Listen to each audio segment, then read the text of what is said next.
இந்த ஜூன் மாதம் அதிகாலையிலே வாக்குத்தத்த ஆராதனைக்கு வந்திருக்கிற உங்கள் யாவரையும் ஆண்டவராகிய இயேசுவின் நாமத்தினாலே நான் வாழ்த்தி வரவேற்கிறேன். ஆமென். அல்லேலூயா. கர்த்தர் நல்லவர். அல்லேலூயா. இந்த வருட வாக்குத்தத்தம் என்ன? எல்லாரும் வருட வாக்குத்தத்தத்தை நாம் சொல்லலாமா? ஏசாயா 59வது அதிகாரம் 19வது வசனம் எல்லாரும் சத்தமாக அறிக்கை பண்ணுவோம். அப்பொழுது சூரியன் அஸ்தமிக்கும் திசை தொடங்கி கர்த்தரின் நாமத்திற்கும் சூரியன் உதிக்கும் திசை தொடங்கி அவருடைய மகிமைக்கும் பயப்படுவார்கள். வெள்ளம் போல் சத்துரு வரும்போது கர்த்தருடைய ஆவியானவர் அவனுக்கு விரோதமாக கொடியேற்றுவார். இந்த நம்முடைய பொருளாதார வருஷத்திற்கு இந்த வருஷத்திற்கு கர்த்தர் கொடுத்த வாக்குத்தத்தம் உபாகமம் 8ஆம் அதிகாரம் 18ஆம் வசனம். உன் தேவனாகிய கர்த்தரை நினைப்பாயாக, அவரே உன் பிதாக்களுக்கு ஆணையிட்டு கொடுத்த தம்முடைய உடன்படிக்கையை உறுதிப்படுத்தும்படி இந்நாளில் உனக்கு உண்டாயிருக்கிறது போல ஐசுரியத்தை சம்பாதிப்பதற்கான பலனை உனக்கு கொடுக்கிறவர். நம்முடைய பிள்ளைகளுக்காக கர்த்தர் கொடுத்த வாக்குத்தத்தம் ஏசாயா 54ஆம் அதிகாரம் 13ஆம் வசனம். உன் பிள்ளைகள் எல்லாரும் கர்த்தரால் போதிக்கப்பட்டிருப்பார்கள், உன் பிள்ளைகளுடைய சமாதானம் பெரிதாக இருக்கும். நம்முடைய குடும்பத்திற்கு என்று கர்த்தர் கொடுத்த வாக்குத்தத்தம் 112ஆம் சங்கீதம் 1-6 வசனங்கள். அல்லேலூயா. கர்த்தருக்கு பயந்து அவருடைய கட்டளைகளில் மிகவும் பிரியமாயிருக்கிற மனுஷன் பாக்கியவான். அவன் சந்ததி பூமியில் பலத்திருக்கும். செம்மையானவர்களின் வம்சம் ஆசீர்வதிக்கப்படும். ஆஸ்தியும் ஐஸ்வர்யமும் அவன் வீட்டில் இருக்கும். அவனுடைய நீதி என்றென்றைக்கும் நிற்கும். செம்மையானவர்களுக்கு இருளிலே வெளிச்சம் உதிக்கும். அவன் இரக்கமும் மன உருக்கமும் நீதியும் உள்ளவன். இறங்கி கடன் கொடுத்து தன் காரியங்களை நியாயமானபடி நடப்பிக்கிற மனுஷன் பாக்கியவான். அவன் என்றென்றைக்கும் அசைக்கப்படாதிருப்பான். நீதிமான் நித்திய கீர்த்தி உள்ளவன். காடில் நமக்கு தனிப்பட்ட முறையில் கொடுத்த வாக்குத்தத்தம், நான் உன்னோடு கூட இருந்து உன்னை ஆசீர்வதிப்பேன். எல்லா கையை உயர்த்தி, ஆண்டவரே தினந்தோறும் உம்முடைய வாக்குத்தத்தங்களை எங்களுக்கு தந்திருக்கிறீர், அதை நாங்கள் அறிக்கை பண்ணுகிறோம். ஆண்டவரே, இந்த வாக்குத்தத்தங்கள் எல்லாம் எங்கள் வாழ்க்கையில் ஆமென்றும் ஆமேன் என்றும் பலிக்கட்டும். விசேஷமாக இந்த மாதத்திலே நீர் கொடுத்த வாக்குத்தத்தம் ஆண்டவரே என் வாழ்க்கையில் ஆண்டவரே அப்படியே நிறைவேறட்டும். ஆண்டவரே, அதற்காக நாங்கள் உமக்கு நன்றி செலுத்துகிறோம். தொடர்ந்து எங்கள் கூட நீங்கள் இடைப்படுங்க. இயேசுவின் மூலம் ஜெபங்கேளும் நல்ல பிதாவே, ஆமேன். அல்லேலூயா. எல்லாரும் சத்தமாக ஒரு அல்லேலியா சொல்லுவோமா? நல்ல சத்தமாக ஒரு அல்லேலியா சொல்லுவோமா? அருமையான தேவனுடைய பிள்ளைகளே, நமக்கு இந்த மாதத்திலே ஒரு எதிர்பார்ப்போடு நாம் இருக்கிறோம். ஆண்டவர் எனக்கு என்ன நன்மை செய்வார் என்றதான ஒரு எதிர்பார்ப்போடு இருக்கிறோம். ஆண்டவர் நம்முடைய வாழ்க்கையிலே நிச்சயமாக அவர் நமக்கு தேவையான ஆசீர்வாதங்களை கர்த்தர் தருகிற தேவனாக இருக்கிறார். எத்தனை பேர் ஆமேன் சொல்லுகிறீங்க? அதனால் இந்த மாதத்தை குறித்து நீங்கள் கவலைப்பட வேண்டாம். கர்த்தர் சொன்னதை செய்கிற தேவன். அவர் உங்களுடைய தனிமையை மாற்றுகிற தேவன். அல்லேலூயா. ஆமேன். அல்லேலூயா. சத்தமாக ஒரு அல்லேலூயா. அவர் நம்மை நிச்சயமாக அவர் ஆசீர்வதிக்கிற தேவனாக இருக்கிறார். அல்லேலூயா. அவர் இதுவரைக்கும் நமக்கு எத்தனையோ நன்மைகளை செய்திருக்கிறார். அல்லேலூயா. இனிமேலும் அவர் செய்வார். இந்த மாதத்திலே நீங்கள் எல்லாரும் ஏதாவது ஒன்றை கர்த்தர் எனக்கு செய்ய வேண்டும் என்று நீங்கள் ஆண்டவருடைய சமூகத்திலே நீங்கள் நம்பிக்கையோடு வந்திருக்கிறீர்கள். அல்லேலூயா. கர்த்தர் எனக்கு எந்த காரியத்திலே அற்புதம் செய்வார், எனக்கு அவர் அற்புதம் செய்வாரா, அல்லது வாக்குத்தத்தங்கள் எனக்கு நிறைவேறுமா, இப்படிப்பட்ட பலவித எண்ணத்தோடு வந்திருக்கிறீர்கள். கர்த்தர் உங்களுக்கு ஒரு நல்ல வார்த்தையை வைத்திருக்கிறார். ஏசாயா எழுதின தீர்க்கதரிசன புஸ்தகம் 64வது அதிகாரம் 4வது வசனம். ஏசாயா 64:4வது வசனம். எல்லாரும் சேர்ந்து சத்தமாக வாசிக்கலாம். பக்கம் 870வது பக்கம். தேவனே, உமக்கு காத்திருக்கிறவர்களுக்கு நீ செய்பவைகளை நீரே அல்லாமல் உலக தோற்றம் முதற்கொண்டு ஒருவரும் கேட்டதும் இல்லை, செவியால் உணர்ந்ததும் இல்லை, அவைகளை கண்டதும் இல்லை. மறுபடியும் வாசிங்க. தேவனே, உமக்கு காத்திருக்கிறவர்களுக்கு நீர் செய்பவைகளை நீரே அல்லாமல் உலக தோற்றம் முதற்கொண்டு ஒருவரும் கேட்டதும் இல்லை, செவியால் உணர்ந்ததும் இல்லை, அவைகளை கண்டதும் இல்லை. நமக்கு ஆண்டவர் இதே வாக்குத்தத்தத்தை புதிய ஏற்பாட்டிலே எழுதி வைத்திருக்கிறார். ஒன்று கொரிந்தியர் 2ஆம் அதிகாரம் 9வது வசனம். எல்லாரும் வாசிங்க. 1 கொரிந்தியர் 2ஆம் அதிகாரம் 9ஆம் வசனம். எழுதியிருக்கிறபடி தேவன் தமிழத்தில் அன்பு கூறுவர்களுக்கு ஆயத்தம் பண்ணினவைகளை கண் காணவும் இல்லை, காது கேட்கவும் இல்லை, அவைகள் மனுஷனுடைய இருதயத்தில் தோன்றவும் இல்லை. நமக்கோ தேவன் அவைகளை தமது ஆவியினாலே வெளிப்படுத்தினார். அந்த ஆவியானவர் எல்லாவற்றையும் தேவனுடைய ஆழங்களையும் ஆராய்ந்திருக்கிறார். மனுஷனில் உள்ள ஆவியே அன்றி மனுஷரில் எவன் மனுஷருக்குரியவைகளை அறிவான்? அப்படி போல தேவனுடைய ஆவியே அன்றி ஒருவனும் தேவனுக்குரியவைகளை அறிய மாட்டான். நாங்களோ உலகத்தின் ஆவியை பெறாமல் தேவனால் எங்களுக்கு அருளப்பட்டவைகளை அறியும்படிக்கு தேவனிலிருந்து புறப்படுகிற ஆவியையே பெற்றிருக்கிறோம். ஒரு அல்லேலூயா சொல்லுமா? கர்த்தருக்கு காத்திருக்கிறவர்களுக்கு அவர் ஆயத்தம் பண்ணினதான ஆசீர்வாதங்களை அல்லேலூயா நமக்கு தெரியாது. அல்லேலூயா. தேவனே உமக்கு காத்திருக்கிறவர்களுக்கு 64ஆம் அதிகாரம் ஏசாயாவிலே 4ஆம் வசனம். உமக்கு காத்திருக்கிறவர்களுக்கு நீ செய்பவைகளை. 1 கொரிந்தியர் 2ஆம் அதிகாரத்திலே தேவனிடத்தில் அன்பு கூறுவர்களுக்கு ஆயத்தம் பண்ணினவைகளை. இங்கு என்ன சொல்லப்பட்டிருக்கிறது? உமக்கு தேவனை காத்திருக்கிறவர்களுக்கு நீர் செய்பவைகளை. அதே இது அப்போஸ்தலனாகிய பவுல் எழுதியிருக்கிறபடி என்று சொல்லி தேவனிடத்தில் அன்பு கூறுவர்களுக்கு ஆயத்தம் பண்ணினவைகளை. அல்லேலூயா. அவர் செய்கிற தேவன் அவர் செய்வதற்கு முன்பாக நமக்கு ஆயத்தம் பண்ணி வைத்திருக்கிறார். நம்ம நிறைய நேரத்தில் நம்ம நினைக்கிறோம், ஏன் எனக்கு இந்த பிரச்சனை, ஏன் ஆண்டவர் சொன்ன மாதிரி ஏன் எனக்கு இந்த தனிமை, நான் மட்டும்தான் இந்த பாரத்தெல்லாம் சுமக்கணுமா? இப்படி நிறைய காரியங்களிலே நாம் சோர்ந்து போய் நாம் காணப்படுகிறோம். அருமையான தேவனுடைய பிள்ளைகளே, சில சோதனைகள் சில கஷ்டங்கள் வரும்போது நாம் நினைக்கிறோம், எனக்கு யார் இருக்கா, எனக்கு இதை செய்கிறதுக்கு யார் இருக்கா, இந்த காரியத்தில் எனக்கு வெற்றி கொடுக்கறதுக்கு யார் இருக்கா? இப்படி பல காரியங்களை நமக்கு முன்பாக வரும்போது நாம் சோர்ந்து போய் இருக்கிறோம். அருமையான தேவனுடைய பிள்ளைகளே, சில நேரங்களிலே வழி தெரியாமல் திசை தெரியாமல் நாம் தடுமாறி கொண்டு இருக்கிறோம். ஆண்டவர் இன்றைக்கு சொல்கிறார், மகளே மகனே, நீ என்னுடைய பிள்ளையாக மாறிட்ட, என்னுடைய அபிஷேகத்தை உனக்கு கொடுத்துட்டேன், நீ என்னோடு கூட உடன்படிக்கை பண்ணி நான் உங்களை விட்டு விலக மாட்டேன் மரண பரியந்தம். அதில் தான் நீ இருக்கிற, என் வழியில் தான் ஓடிட்டு இருக்கிற, என்னை பின்பற்றி தான் நடந்துட்டுருக்கு. ஆனாலும் அநேக நேரங்களிலே நான் உனக்கு என்ன வைத்திருக்கிறேன், என்ன திட்டமிட்டு வைத்திருக்கிறேன், எந்த ஆசீர்வாதத்தெல்லாம் வைத்திருக்கிறேன் என்று நீ அறியாமல் சில இந்த உலகத்தின் காரியங்களுக்காக என்னை நம்பாமல் என்னை விசுவாசிக்காமல் பொறுமையாக இருக்காமல் நீ புலம்பிக் கொண்டு இருக்கிறாய். ஆனால் நான் உனக்கு செய்யும்படி நிறைய காரியங்களை திட்டம் பண்ணி வைத்திருக்கிறேன்.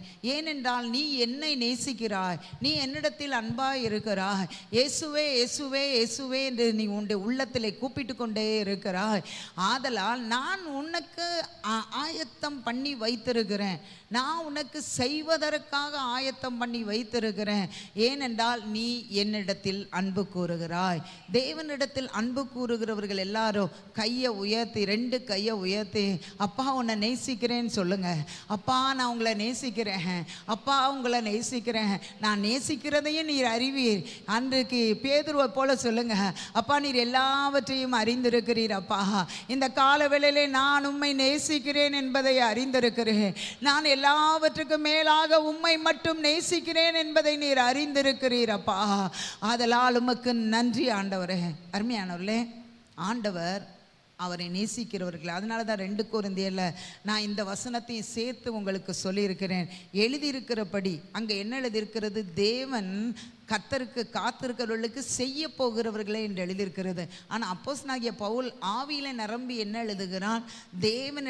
தேவன் தம்மில் அன்பு கூறுவர்களுக்கு, யாரிடத்துல?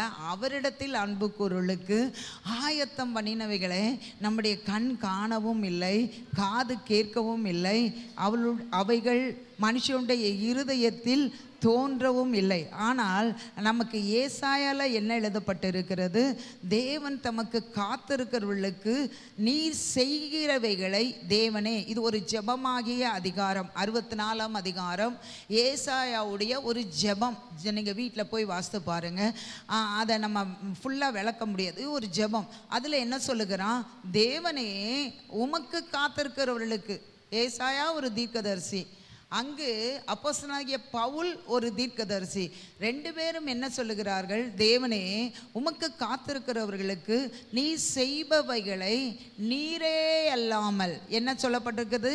நீரே அல்லாமல் உலக தோற்றம் முதற்கொண்டு ஒருவரும் கேட்டதும் இல்லை, செவியால் உணர்ந்ததும் இல்லை, அவைகளை கண்டதும் இல்லை. இங்கு ஏசாயா புலம்பி இப்படி ஒரு ஜெபம் பண்ணுகிறார். ஆண்டவரே உமக்கு காத்திருக்கிறவர்களுக்கு நீ செய்பவைகளை மனுஷருடைய கண் காணவில்லை, காது கேட்கவில்லை, அவைகளுக்கு அவர்களுடைய இருதயத்திலே அது தோன்றவும் இல்லை. அதனால தான் அங்கு கேட்டதும் இல்லை, உணர்ந்ததும் இல்லை என்று சொல்லப்பட்டிருக்கிறது. அடுத்தது கண்டதும் இல்லை என்று சொல்லப்பட்டிருக்கிறது. இங்கு தீர்க்கதரிசி என்ன சொல்லுகிறார்? நீர் செய்ய போகிறீர், அதை ஒரு மனுஷனும் அறிய முடியாது. ஆனால் புதிய ஏற்பாட்டுக்கு வந்திருக்கிறதான அப்போஸ்தலனாகிய பவுல் கர்த்தருடைய அபிஷேகத்தை அவன் பெற்று, கர்த்தருடைய அபிஷேகத்தை பெற்றதான தேவனுடைய பிள்ளைகளுக்கு எழுதுகிறான். அங்கு யாரோ ஒருவருக்கு தான் அபிஷேகத்தை கர்த்தர் கொடுக்கிறார். அந்த அபிஷேகம் பெற்றவர்கள் சொல்லுகிறார்கள், நீ செய்ய போகிறதை, உம்முடக்கு காத்திருக்கிறவர்களுக்கு, உம்மையே தேவனே தேவனே தேவனே என்று காத்திருக்கிறவர்களுக்கு நீ செய்ய போகிறதை அவரால், அந்த மனுஷனால் உணரவும் முடியாது, பார்க்கவும் முடியாது, அவர்கள் கேட்கவும் முடியாது. ஆனால் அதே ஆவியானவர் அப்போஸ்தலனாகிய பவுலுக்குள்ளாக இறங்கும்போது உலகத்தில் உள்ள எல்லாருக்கும் அவரிடத்தில் கேட்கிறவர்களுக்கு அபிஷேகத்தை கொடுக்கிற காலத்திலே இருக்கிறார். அவர் என்ன எழுதுகிறார்? நாங்கள் யார் யாரெல்லாம் அவரை நேசிக்கிறோமோ, அவரிடத்தில் அன்பு கூறுகிறோமோ, அவர்களுக்காக அவர் ஆயத்தம் பண்ணி வைத்திருக்கிறார். அவைகளை யாரும் கண்களால் பார்க்கவில்லை, காதால் கேட்கவும் இல்லை, அவைகள் இருதயத்தில் தோன்றவும் இல்லை. ஆனால் அதற்கு அடுத்த வசனம் என்ன சொல்லுகிறது? நமக்கோ தேவன் அவைகளை தமது ஆவியினாலே வெளிப்படுத்தினார். அந்த ஆவியானவர் எல்லாவற்றையும், தேவனுடைய ஆழங்களையும் ஆராய்ந்திருக்கிறார். அல்லேலூயா. தேவனுடைய ஆவியே அன்றி ஒருவனும் தேவனுக்குரியவைகளை அறிய மாட்டான். அங்கு ஏசாயா தீர்க்கதரிசி என்ன சொல்லுகிறார்?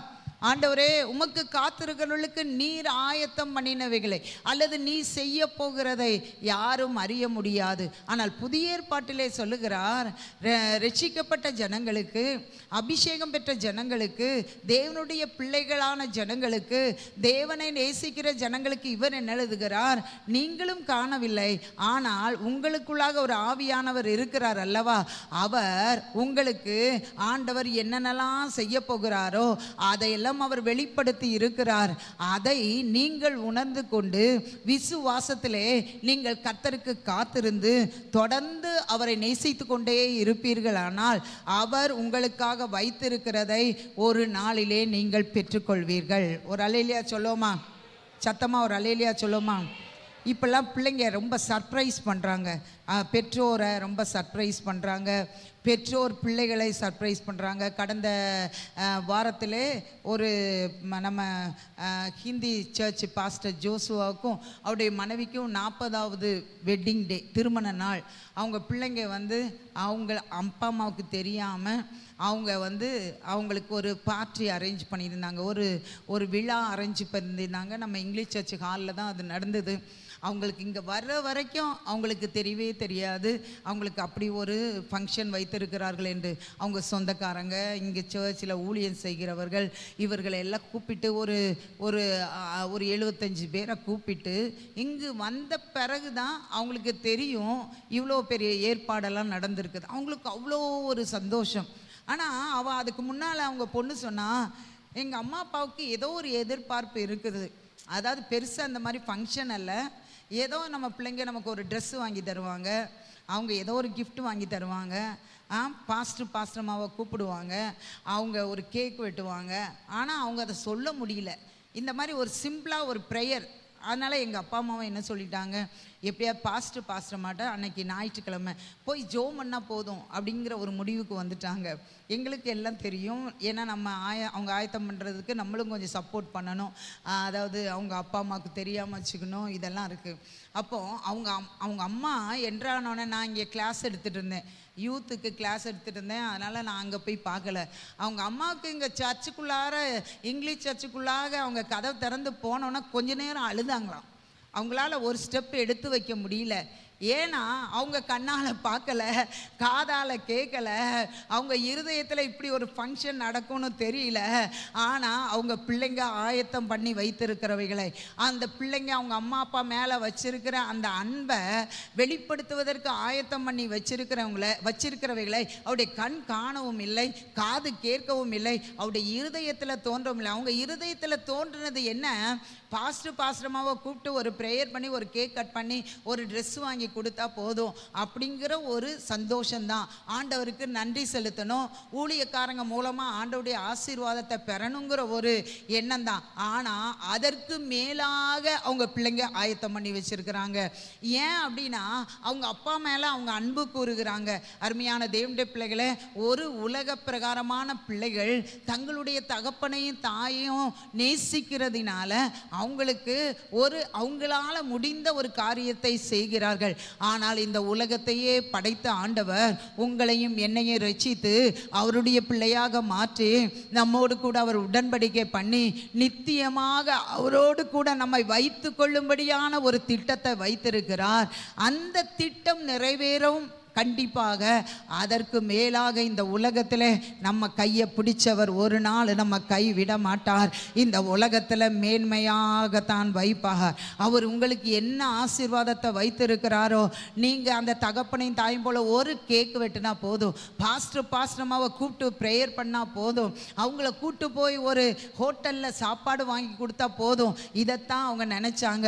ஆனால் அவங்கள நேசிக்கிற பிள்ளைங்கள் அதுக்கு எத்தனையோ மடங்கு மேலாக அவர்கள் செய்திருக்கிறார்கள். நீங்க நினைக்கிற காரியம், ஒரு சின்ன வீடு வாங்கினா போதும், ஒரு சின்ன இடம் வாங்கினா போதும், ஒரு நல்ல கார் வாங்கினா போதும், என் பிள்ளைங்க நல்லா படிச்சா போதும், நல்ல வேலைக்கு வந்தா போதும், அவங்களுக்கு நல்ல திருமணம் நடந்தா போதும், நான் பேர பிள்ளைகளை பார்த்தா போதும், அல்லேலூயா. இந்த மாதிரி எண்ணத்தோடு உங்கள் எண்ண அலைகள் எல்லாம் ஒரு சிறிதான வட்டத்தோடு இருக்கிறது. ஆனால் உங்களுக்கு கர்த்தர் ஆயத்தம் பண்ணினவைகள் அந்த சிறிய வட்டம் அல்ல, அது விசாலமாக இருக்கிறது. அதை உங்கள் கண்கள் இதுவரை காணவில்லை. சில சமயம் நம்ம சொல்றோம்ல, நான் சொப்பனத்தில் கூட நினைச்சதில்லை அப்படின்னு நம்ம சொல்றோம்ல, அந்த நினைக்காத யோசிக்காத ஆசீர்வாதங்களை எல்லாம் அவர் உங்களுக்காக திட்டம் பண்ணி வைத்திருக்கிறார். எத்தனை பேர் ஆமேன்னு சொல்லுகிறீங்க? சத்தமா ஒரு அல்லேலூயா சொல்லுவோமா? அருமையானவர்களே, வேதத்தில் ஒரு மனுஷனை மட்டும் நான் சொல்லி முடிக்கிறேன். நமக்கு டைம் கொஞ்சம் தான் இருக்கிறது. ஆனால் நான் கொஞ்சம் அதிகமாக பேசணும்னு நினச்சேன். ஆனால் ஆண்டவர் எனக்கு அந்த ஆராதனையில் லீட் பண்ணதுனால யாரோ ஒரு சிலருக்கு அது ரொம்ப பிரயோஜனமாக இருக்கும். பின்னாடி அற்புதம் நடந்த பிறகு நீங்கள் என்கிட்ட சாட்சி சொல்லுவீங்க, அல்லது சபையில் சாட்சி சொல்லுவீங்க. அப்போது அதனால் நான் பிரசங்கத்தை கொஞ்சம் குறுக்கிட்டேன். ஆனால் சொல்கிறேன், இந்த எலிசா என்பவரை குறித்து நம்ம பார்ப்போம். எலிசா என்பவரை குறித்து ஆண்டவர் நீங்கள் 1 ராஜாக்கள் 19ஆம் அதிகாரம் 19வது வசனத்திலிருந்து நீங்கள் கடைசி வரைக்கும் நீங்கள் அந்த அதிகாரத்தை வாசித்து கொள்ளுங்கள். 19, 20, 21. அங்கு அவன் ஒரு விவசாயியாக வெளிப்படுகிறான். வேதத்திலே அவன் ஒரு விவசாயியாக, அவன் ஏர் வைத்து உழுகிறவனாக நமக்கு ஆண்டவர் அவனை காண்பிக்கிறார். ஒரு சாதாரண விவசாயி. அவனை பற்றி யாருக்கு தெரிஞ்சிருக்கும்? ஏன்னா அந்த ஏரியாவில் உள்ளவங்களுக்கு, அந்த கிராமத்தில் உள்ளவங்களுக்கு, இந்த எலிசா இந்த இன்னாருடைய பையன், இவர் அவங்க அப்பா வச்சிருக்கிற நிலங்களை உழுது பயிரிட்டு கொண்டு இருக்கிறார், இவர் ஒரு விவசாயி என்று தெரியும். ஆனால் அவர் அந்த விவசாயியா இருந்தாலும் அவன் படிச்சிருக்கிறானா படிக்கலையா அப்படிலாம் வேதத்தில் எழுதலை. பெருசாக படிச்சிருக்க மாட்டான். ஆனால் அவனை குறித்து ஆண்டவர் ஒரு பெரிய திட்டம் வச்சிருக்கிறார். ஏன்னா அவன் ஆண்டவரை நேசிக்கிறவனா காணப்பட்டான். ஆண்டவரை நேசிக்கிறவனா காணப்பட்டபடினாலே ஆண்டவர் அவனுக்காக ஒரு பெரிய தீர்க்கதரிசியும், ராஜாக்களே இவனை பார்த்து பயப்படுகிற காரியமும், நிறைய பேருக்கு பேருக்கு அற்புதங்கள் அடையாளங்கள் நடப்பிக்கிறவனாக, நிறைய பேருடைய கண்ணீரை துடைக்கிறவனாக, நிறைய பேருடைய நிந்தனைகளை போக்குகிறவனாக, ஒரு பெரிய ஆசீர்வதிக்கப்பட்டவனாக கர்த்தர் திட்டம் பண்ணி வைத்திருக்கிறார். ஆனால் இவன் இப்பொழுது என்னவாக இருக்கிறான்? அவன் ஒரு விவசாயியாக இருக்கிறான். அருமையான தேவனுடைய பிள்ளைகளே, ஆண்டவர் அவனை தேடி எலியாவை அனுப்புகிறார். நீ போ, என் மகன் ஏர் பூட்டி உழுது கொண்டு இருக்கிறான், அவன் என்னை நேசிக்கிறவன், அவனை உனக்கு அடுத்த ஸ்தானத்தில் நான் கொண்டு வர போகிறேன் அப்படின்னு ஆண்டவர் வெளிப்படுத்தினார். எலிசாவுக்கு அந்த 12ஆம் ஏரை உழுது கொண்டு இருக்கிறான். அப்போ அவனுக்கு தெரியுமா, நான் இப்போ தீர்க்கதரிசியாக மாறப்போகிறேன், எலியாவுக்கு அடுத்த தீர்க்கதரிசியாக மாறப்போகிறேன் அப்படின்னு அவனுக்கு தெரியுமா? அவனுக்கு தெரியாது. அவனுடைய கண்கள் அதை கண்டதா? காணலை. அவனுடைய காது அதை கேட்டதா? கேட்கல. அவனுடைய இருதயத்தில் அது தோன்றினதா? தோன்றலை. அவன் பாட்டுக்கு ஏர் உழுதுட்டு இருக்கிறான். அப்போ எலியா வருகிறான், ஆண்டவர் உன்னை எனக்கு அடுத்த ஸ்தானத்தில் ஊழியத்திற்கு வர சொல்லுகிறாரு, நீ வா அப்படின்னு சொல்கிறான். அவன் எந்த ஒரு மறுப்பும் சொல்லலை. என் அப்பா அம்மாவை போய் நான் வழி அனுப்பிட்டு வரேன்னு சொல்கிறான். உடனே வரணும் ஆண்டவர் சொன்னான். அவன் சொல்கிறான், அப்பா அவர் சொல்கிறாரு, அதெல்லாம் நீ செய்ய வேண்டாம், உடனே வா அப்படின்னு சொல்கிறாரு. உடனே அவனுடைய பழைய வாழ்க்கையை தொலைத்து கட்டுவதற்கு அந்த ஏர் மாடை அடித்து, அந்த ஏர் உழுவதற்குள்ள கட்டைகள் எல்லாம் நொறுக்கி, அதை வச்சே சமைச்சு, அந்த மாட்டை சமைச்சு எல்லாருக்கும் விருந்து செய்து, நான் எலியாவுக்கு பின்னால் ஊழியம் செய்ய போகிறேன், இனி எனக்கு பழைய வாழ்க்கை வேண்டாம் அப்படின்னு சொல்லிட்டு அவன் பழைய வாழ்க்கைக்கு திரும்பாத அளவுக்கு எல்லாவற்றையும் முடித்து கொண்டு ஆண்டவருடைய ஊழியத்திற்கு வருகிறான். அருமையான தேவனுடைய பிள்ளைகளே, நம்முடைய வாழ்க்கையில் உண்மையாக ஆண்டவரை நாம் நேசித்தோம் என்றால் ஆண்டவர் கூப்பிட்ட உடனே நாம் வர வேண்டும். இங்கு யாரையாவது ஆண்டவர் தொடர்ந்து அழைத்து கொண்டே இருப்பார் என்றால், ஊழியத்துக்கு வா மகனே, ஊழியத்துக்கு வா மகளே என்று முழு நேரமாக உங்களை அழைத்து கொண்டு இருப்பார் என்றால், இன்றைக்கே ஆண்டவரிடத்தில் பழைய வேலைகள், பழைய தொழில்கள் எல்லாவற்றையும் விட்டுட்டு வாங்க. நம்ம மத்தியில் பஞ்சாபில் ஊழியம் செய்கிற பாஸ்டர் வந்திருக்கிறாரு. அவர் ஒரு நல்ல ஒரு தொழிலை பண்ணிட்டு இருந்தார். காலேஜில் நல்ல வருமானம் வந்து கொண்டிருந்தது. அவங்க குடும்பம் அப்பொழுது உயரும் என்று நாங்கள் நினைத்து கொண்டிருந்தோம். ஒரு கார் வாங்கினாங்க, நல்ல ஆசீர்வாதத்தில் உயர்ந்தாங்க. ஆனால் அந்த வேலை செஞ்சுட்டு இருக்கும்போதே கர்த்தர் அவரோடு பேசினார், நீ இந்த வேலை உனக்கு இந்த வேலை இல்லை, இந்த தொழில் உனக்கு இல்லை, உனக்காக பஞ்சாபில் நான் ஆயத்தம் பண்ணி வைத்திருக்கிறேன். அந்த ஆயத்தம் பண்ணினவைகளை இன்னும் அவங்க கண் காணலை, காது கேட்கலை, அவங்க இருதயத்தில் தோண்டலை. அவங்க நினைக்கிறத காட்டிலும் பல மடங்கு அவங்கள கொண்டு கர்த்தர் அந்த பஞ்சாபில் ஒரு பெரிய ஆசீர்வாதத்தை வச்சிருக்கிறாரு. அது நடக்கும். அருமையான தேவனுடைய பிள்ளைகளே, முதலாவது இங்கு யாராவது உங்களை கர்த்தர் முழு நேர ஊழியத்திற்கு என்று அழைத்து அடிக்கடி சொல்லிக்கொண்டே இருப்பாரானால், பழைய எல்லாத்தையும் உடனே என்கிட்ட கூட ஃபோன் பண்ணா, நான் நிறைய கொஸ்டின்லாம் அவன்கிட்ட கேட்டேன், உண்மையாக ஆண்டவர் பேசினதை கண்டுபிடிக்கிறதற்காக. ஆனால் ஸ்ட்ராங்காக சொன்னாப்ல, கர்த்தர் என்கிட்ட திட்டமாக பேசியிருக்கிறாரு, பஞ்சாபுக்கு தான் போக சொல்லியிருக்கிறாரு அப்படின்னு திட்டமாக சொன்னார். அல்லேலூயா. அதற்கு கீழ்ப்படிந்து அப்படியே அந்த வேலையை விட்டுட்டு போனாப்ல. அல்லேலூயா. ஆனால் கர்த்தர் இதுவரை அவர்களை கைவிடவே இல்லை. அல்லேலூயா. அருமையான தேவனுடைய பிள்ளைகளே, நீங்கள் ஊழியத்துக்கு வாங்க. அல்லேலூயா. கர்த்தர் உங்களை கைவிடவே மாட்டார். உங்களுக்காக கர்த்தர் ஊழியத்தில் ஒரு பெரிய திட்டத்தை வைத்திருக்கிறார். அந்த திட்டத்திற்கு நேராக நீங்கள் கடந்து வாருங்கள். ஒரு சிலரை பகுதி நேரமாக உங்கள் வேலையோடு சேர்ந்த சபையோடு ஊழியம் செய்வதற்கு கர்த்தர் ஏற்படுத்தி இருப்பார். உங்கள் கூட இந்த ஊழியத்தை செய்ய, இதை பண்ணு, சபையோடு சேர்ந்து இதை செய்ய, எப்பவுமே சபையோடு சேர்ந்து தான் செய்ய வைப்பார். அந்த ஊழியத்தை செய்வதற்கு உங்களை அர்ப்பணியுங்கள். ஊழியம் என்றால் பிரச்சனைகள் வரும், போராட்டங்கள் வரும், நிந்தைகள் வரும், அவமானங்கள் வரும், பிசாசின் கிரியைகள் வரும். ஆனால் நம்மை அழைத்தவர், நம்மை வேறு பிரித்தவர், அவர் ஒருபோதும் நம்மை கைவிடவே மாட்டார். இந்த எலிசாவுடைய ஆசை, நான் எலியாவை மாதிரி செய்யக்கூடாது, எலியாவை மாதிரி 2 மடங்கு செய்யணும்னு அவன் ஆசைப்பட்டான். அல்லேலூயா. 16 அற்புதங்கள் நான் எல்லாம் நோட் பண்ணி வச்சிருக்கிறேன், உங்கள் கையிலே விடுறேன். இன்னொரு நாள் ஞாயிற்றுக்கிழமை நான் பிரசங்கம் பண்ணும்போது நான் அதை உங்களுக்கு 16 அற்புதங்களை அவன் செய்தான். எலியாவை காட்டிலும் பல மடங்கு அற்புதங்களை செய்தான். ராஜாக்கள் இந்த எலிசாவை பார்த்து பயந்தார்கள். அல்லேலூயா. அநேக பெரிய பெரிய மனுஷர்கள் பயந்தார்கள். நிறைய பேருக்கு அற்புதங்களை அவன் வாங்கி கொடுத்தான். கடைசியாக அவன் மரித்து சரீரம் அடக்கம் பண்ண இடத்துல இன்னொரு நபரை கொண்டு வந்து புதைக்க வந்தார்கள். அது உடனே உயிரோடு எழும்பி திரும்பி மரித்தும் கூட அவனுடைய வாழ்க்கையின் மூலமாக கர்த்தர் அற்புதத்தை செய்தார். இந்த காலவெளியிலே வந்திருக்கிற உங்களை பார்த்து சொல்லுகிறேன், நீங்கள் போகிற பாதை ரொம்ப கஷ்டமாக இருக்கலாம், ரொம்ப சோர்வான சூழ்நிலைகள் இருக்கலாம். உங்களுக்கு கர்த்தர் வாக்குத்தத்தம் பண்ணி இத்தனை வருடம் ஆயும் அது நடக்காமல் இருக்கலாம். நான் வாசிக்கும் போது அந்த எலியா, இந்த நம்ம வாசித்த 1 ராஜாக்களை வாசிக்கிறோம். ஆனால் 2 ராஜாக்கள் 2ஆம் அதிகாரம் வருகிற வரைக்கும் அவனுக்கு ஒண்ணுமே நடக்கல. அபிஷேகம் பண்ணினதுல ஒண்ணுமே நடக்கல. ஆனா அவனுடைய உள்ளத்துல ஜெபம் பண்ணிட்டே இருந்தான். என்னை அழைத்து யார் மூலமாக அழைத்தாரோ தேவன், அந்த நபரை பயன்படுத்துகிறதை காட்டிலோ என்னை கர்த்தர் பல மடங்கு பயன்படுத்தணும்னு நினைச்சாரு. கர்த்தர் பல மடங்கு பயன்படுத்தினார். இந்த காலவெளியில உங்களை பார்த்து சொல்லுகிறேன், உங்களுக்குன்னு கர்த்தர் நிறைய காரியங்களை ஆயத்தம் பண்ணி வைத்திருக்கிறார். அவைகளை அபிஷேகத்தினாலே உங்களுக்கு வெளிப்படுத்தி இருக்கிறார். நீங்கள் ஊழியம் செய்யலாம், முழு நேர ஊழியம் செய்யலாம், பகுதி நேர ஊழியம் செய்யலாம். நீங்கள் உங்கள் வேலைகளை தொழில்களை செய்து ஒரு விசுவாசியாக இருந்து கொண்டு இருக்கலாம். எல்லாருக்கும் இந்த வேதம் சொல்லுகிறது, அவரை நேசிக்கிறவர்களுக்கு அவர் ஏற்கனவே பிளான் பண்ணி வைத்திருக்கிறார், ஏற்கனவே ஆயத்தம் பண்ணி வைத்திருக்கிறார். இந்த ஸ்டேஜில் நான் நிற்கிறேன் அப்படின்னா 17-18 வயசில் கர்த்தர் எனக்கு நிறைய வெளிப்படுத்தினார். நான் இந்த ஸ்டேஜில் நிற்பேன்னு நான் நினைக்கவே இல்லை. இந்த கோயம்புத்தூருக்கு வருவேன்னு நான் நினைக்கவே இல்லை. இவ்வளோ ஆத்துமாக்களை கர்த்தர் எனக்கு தருவார்னு எனக்கு நினைக்கவே இல்லை.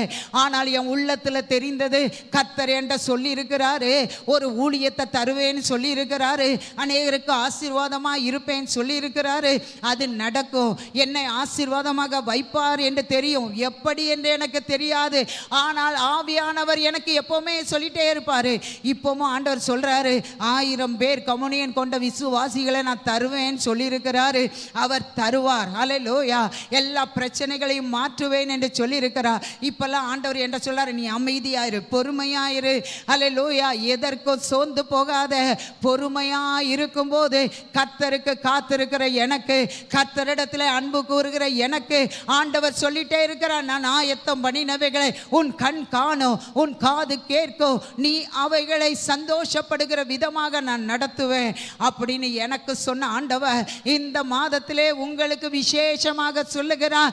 கர்த்தருக்கு காத்திருக்கிற உங்களுக்கு, கர்த்தரிடத்திலே அன்பு கூறுகிற உங்களுக்கு கர்த்தர் ஆயத்தம் பண்ணி வைத்திருக்கிறது நீங்க நினைக்கிறத காட்டிலோ, நீங்க யோசிக்கிறத காட்டிலோ, நீங்க திங்க் பண்ணுகிறதை காட்டிலோ, உங்களுக்கு சொப்பனத்தில் கூட நினைக்காதது, கனவுல கூட நினைக்காத காரியத்தை கர்த்தர் உங்களுக்காக வைத்திருக்கிறார். அது நேற்று பாஸ்டர் இம்மான் மூலமாக பிரசங்கம் வந்தது போல அது யாராலும் எடுத்துக்கொள்ளப்பட முடியாது. ஹல்லேலூயா.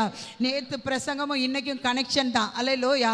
கர்த்தர் இந்த வசனத்தை கொடுத்து தியானம் பண்ணும்போது ஆண்டவர் எனக்கு அந்த பிரசங்கத்தை உணர்த்தினார். உங்களுக்கும் எனக்கும் ஆயத்தம் பண்ணினவைகளை, திட்டம் பண்ணினவைகளை, அவர் நமக்காக ஆயத்தம் பண்ணி வைத்திருக்கிறவைகளை அவர் செய்கிறதை யாரால தடுக்க முடியாது. எழுமி நின்று எல்லாரும் கர்த்தருடைய பந்திக்கு ஆயத்தப்படுவதற்கு முன்பாக எல்லாரும் கரங்களை உயர்த்தி, எல்லாரும் கரங்களை உயர்த்தி, ஆண்டவரே உங்களுக்காக பெருசா ஒரு ஆசீர்வாதம் இருக்கிறது, ஒரு பெரிய திட்டம் கர்த்தர் வைத்திருக்கிறார். அது உங்க கனவுல கூட வரல, நீங்க நினைச்சு கூட பார்க்கல, உங்க சொந்தக்காரங்க கூட நினைச்சு பார்க்கல. அந்த அளவுக்கு கர்த்தர் வைத்திருக்கிறார். அதை உங்களுக்கு தான் கொடுக்க போகிறார். 2 கரங்களை உயர்த்தி அதற்காக ஜெபம் பண்ணுங்க.